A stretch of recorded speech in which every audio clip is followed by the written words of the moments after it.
Our imagination, as airy-fairy as it may sound, it's something that has been coming up over and over again in the books that I'm reading. As of late, I've been digging into Self-Reliance by Ralph Waldo Emerson and The Power of Myth by Joseph Campbell. And this idea of having an imagination, of cultivating not necessarily new thoughts, but looking at things in new ways, pairing stuff together that don't normally go together, which is really the essence of creativity, the basis for manifestation, if you're into that thing. I'm shocked how much it comes down to our imagination, our willingness to let our minds wander and play. But what's the thing that is stripped from us since childhood is our imagination.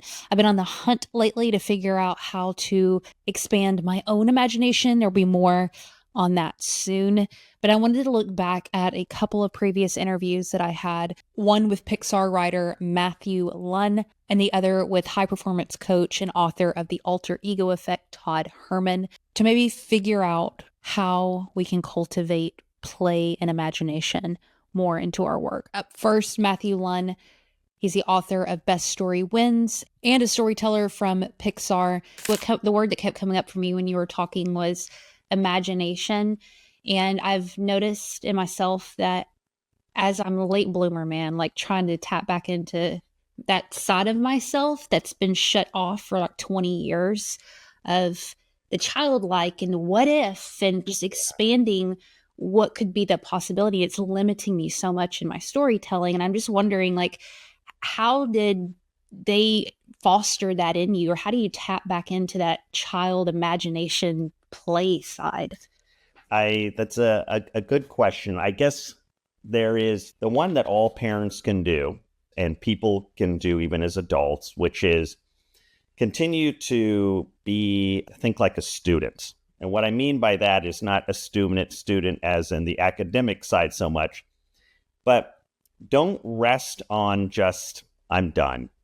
Continue to take classes, experience things that maybe scare you a little bit to keep learning. My parents gave me a healthy diet of comics, of how to draw books. They signed me up, probably because they just wanted to get me out of the house during the summer, but the pottery classes and the camps and all those things, they were just constantly letting me continue to experience something new.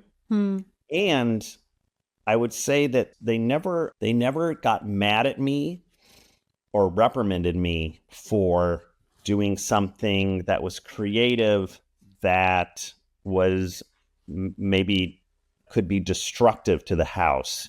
So, for example, deciding I'm going to paint something with house paints on my wall, or I'm going to start building something with X-Acto knives and cardboard, and I'm going to build it on the kitchen floor as I'm cutting into the linoleum on the kitchen floor. Yes, my mom got mad later, but I think it's because my dad was creative like this, that I just was always building something, making something. And when it came to I also had things laying around the house. We weren't a family like the Royal Tannenbaums where there was just, maybe we were a little bit like that, but we just had stuff everywhere. So I could pick up an X-Acto, I could pick up a Sharpie, all these things that, as a parent, you don't want your kids touching. And I was just always encouraged to create. And also I got positive feedback from my parents, even if what I was creating was maybe strange. And also I would say I probably got more creative, positive feedback from my dad. My mom, she's from Germany, and she immigrated when she was to the States when she was 21, and she's definitely a clean person. And so some of that did ruffle her feathers. But for the most part, I was just encouraged to be creative and do weird things. What stood out to me about that clip was him saying that his parents didn't get mad at him for messing up the house or not necessarily having an end result with his play and creativity. They encouraged it. And I know for me, I don't know if you're like this, if my imagination, creativity, whatever, doesn't result in something, I view it as a waste of time. there's always an end product attached to everything that I do because we're busy, right? Elizabeth Gilbert talks about ideas being entities outside of ourselves. And if we don't nurture and take care of those ideas and play with those ideas and pay attention to them, they will leave us and not visit us as often. And I was thinking about that in regards to what Matthew was sharing, is if we're constantly putting pressure on our creativity, on our ideas to produce something, they're probably not going to want to hang out with us as much. So that detachment from outcome, I freaking hate it because I'm a go-getter, but I took that as a challenge. If I want to have more imagination in my life and cultivate it, I have to let go of some of the pressure. Now, I also wanted to share this clip from Todd Herman. He is the author of The Alter Ego Effect. He is a high-performance coach and have worked with celebrity athletes, entrepreneurs, teaching them how to get the very best out of themselves using an alter ego. And I can't tell you how much the words play came out in this conversation. Now, Todd Herman is not playing around, y'all. He's working with people who the difference between them winning or not is like a second.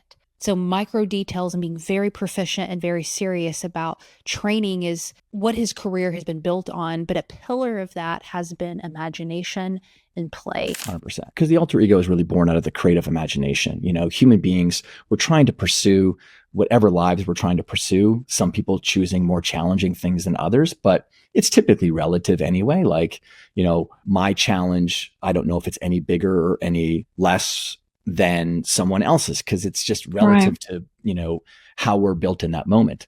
So when this is our great superpower, is our creative imagination. That's really what I kind of bring the idea of the alter ego down into, to kind of nest inside of, is that that's really the human being's great superpower, is our ability to use our creative capabilities to reimagine ourselves, reimagine a new world, reimagine how a product might work, reimagine the way that I'm going to show up on social media with, you know, better produced reels like Heather is doing or something like that. Like we can use that and we can take the inspiration from any place to become more of what we already are. And it's that kind of sentence that helps to now form what could be an alter ego, because an alter ego is typically drawing on the source of inspiration from someone or something else so that I can become more of what I would like to become. The pursuit is to discover more of what we're capable of, and or be more playful with Playful, 100%. I mean, it's out of the five core principles that drive the success of alter egos, an attitude of playfulness is the thing that makes it work so well. That seems weird, because when you say like top performance and athletes and high achievers and stuff, the word playful doesn't come to mind with that, but that's something you lean into. But that's why I mean, you've heard me say it, Heather, or if anyone has ever heard me talk, I constantly say the field of play, the field of play, the field of play. And people, when they hear me keynote and there's Q&A after, they say like, you say the field of play. I get the idea, but why do you say the field of play? And I'm like, because I'm always trying to orientate someone to the field of whatever it is that they're supposed to be showing up and performing and winning on. So for example, the field of my family, where I've got, you know, 3 little kids running around, that's a field for me. And the person who goes out there is dad. And so it orientates my mind into a role. And then I think in myself, okay, well, what are the traits that I want to bring in that role to my kids?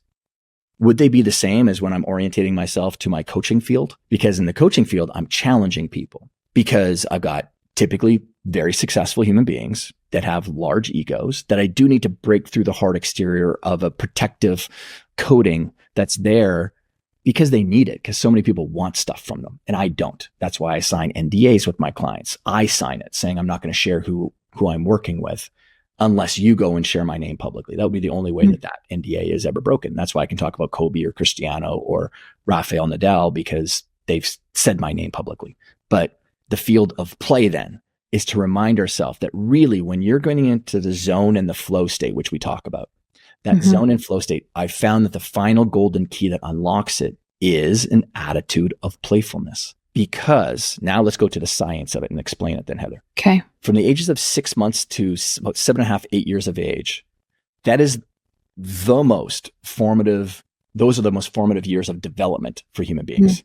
We need to learn so much about how the world works around us socially, you know, ourselves, how to walk and run and feed ourselves and communicate and say the words that, like, how do I say what I actually feel? That's the frustration of a young kid, is they have it in their head, but they don't have the vocabulary yet to express it. As a parent, when I understand that, I can be more patient and I can ask more questions so that my little guy, Charlie, can finally, okay, dad gets what I'm trying to say. That's why their emotions are all over the place, because it's this bottling of energy that can't be expressed in a way that this adult person can understand. Point being, when put inside of and analyzed underneath brainwave technology, a 6-month to 7.5-year-old child is caught in what's the theta brainwave state. Okay, so there's beta, alpha, theta. Beta is just waking mind. It's the judging, it's the, like, reasoning, it's critical thinking. Alpha is more focusing. So now you're focusing on your work. It'd be probably where you're sitting right now, where I'm sitting right now is alpha. And then theta is highly creative work. It's really where the flow state and the zone state sits. Okay. Well, children in that age group are in theta most of the time. Why? Oh, God, theta that's cool. brainwave state is a sponge. It just soaks in tons of information. Well, that also explains why when someone says they're in the flow state or the zone state, they say, oh, it was like everything, the entire world slowed down around me. I couldn't hear any other distractions. Well, if you're a parent, you know that you've called to your child at least 19 times to come to dinner, and you think that they're ignoring you. No, most of them are just in theta, and they're so engrossed in the activity that they're doing. Well, what else are they doing? That's the most playful times of our entire life. So playfulness and theta sort of work together in this harmony. Going back to alter egos, even though we've talked about trauma and things, and that's some of the reasons why people will choose an alter ego, it's because they feel very stuck in the current identity that they might have, and yet they want to go and pursue something else. The other accessing point for why people choose alter egos is because they just want to have more fun. They want to be more playful with it, with themselves. And when you have that final attitude of playfulness with the way that you approach reels or your business or being a parent, does that ever de-stress the system? Because the sourcing code of the purpose of why I'm doing the action is coming from a far more deeply resonant place. And playfulness is less about the expectation of the outcome and far more about the process. So that's why I talk about playfulness. And I mean, at the end of the day, like, if I am acting through, so one of my alter egos would be Super Richard, right? I share it with everyone else because I'm the purveyor of alter egos, right? Reality is alter egos are typically kept very quiet. Even when I built the Black Mamba with Kobe in 2003, that was never shared publicly until 2008. He was living through and acting through the Black Mamba for 5+ years before it was ever exposed to the public. Intentionally. Yes. Correct. Yeah. Yes. Yeah. Because it's your own secret playbook for how you're, approaching your worldview or your actions that you're taking. So if you're watching on YouTube, comment down below and let me know if there is a resource or a tip, something that we can learn together about more imagination and play. I'd love to hear your thoughts, and we'll continue this conversation. I think there's something really special here.